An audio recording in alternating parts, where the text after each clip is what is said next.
கூட மேலேறி வந்திருக்காரு. இப்ப இந்த டாக்டர் சாயல் கொடுத்த அப்ளிகேஷன்ல வந்து பாத்தீங்கன்னா கரெக்டா 40 நாள் ஆச்சு இது கொடுத்து. இந்த 40 நாள்ல வந்து மணி சார் சொன்ன கம்ப்ளைண்ட் என்னன்னு பாத்தீங்கன்னா ரொம்ப அதிகமா கொட்டுது, பாலை தள்ளுறதுல வந்து ரொம்ப லேட் ஆகுது, பாலை லென்த் குறைவா வருது அப்படின்னு சொல்லியிருந்தாரு. மேலும் வந்து இலைகளை பாத்தீங்கன்னா மஞ்சள் நிற நோய் மற்றும் வெள்ளைப்பூச்சிகளுடைய தாக்குதல் வந்து அதிகமா இருக்குன்னு சொல்லியிருந்தாருங்க.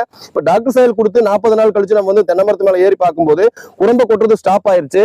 இங்க இருக்கக்கூடிய மஞ்சள் நிலை நோய் வந்து சரியாயிருச்சு, வெள்ளைப்பூச்சி தாக்குதல் வந்து சரியாயிருச்சு. இந்த பாலை வந்து பாத்தீங்கன்னா பழைய பாலை வந்து ஒரு 40 இன்ச் இருந்தது, இப்ப புது பாலை வந்து பாத்தீங்கன்னா 54 இன்ச் இருக்குது. அதாவது வந்து பழைய பாலைக்கும் புது பாலைக்கும் இதுக்கு அடுத்து வந்த பாலைங்குது.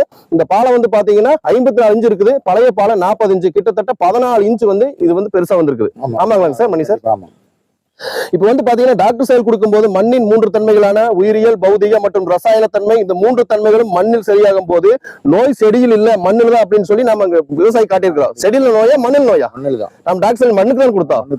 ரெடியானது செடியினுடைய இலை பகுதியில் இங்க இருக்கிற இது பாலைகளும் பாக்குறோம் இந்த ஸ்ட்ரென்த். எனவே அனைத்து விவசாயிகளும் வந்து மண்ணில் இருக்கக்கூடிய இந்த 3 தன்மைகளை சரி செய்யும் போது டாக்டர் சாயல் மூலியமாக மட்டும் இந்த 3 தன்மைகளை சரி செய்யும். மண்ணில் இருக்கக்கூடிய இந்த 3 தன்மைகளை டாக்டர் சாயல் மூலியமா சரி செய்யும் போது இந்த செடிக்கு வந்து ஆட்டோமேட்டிக்கா அந்த உணவு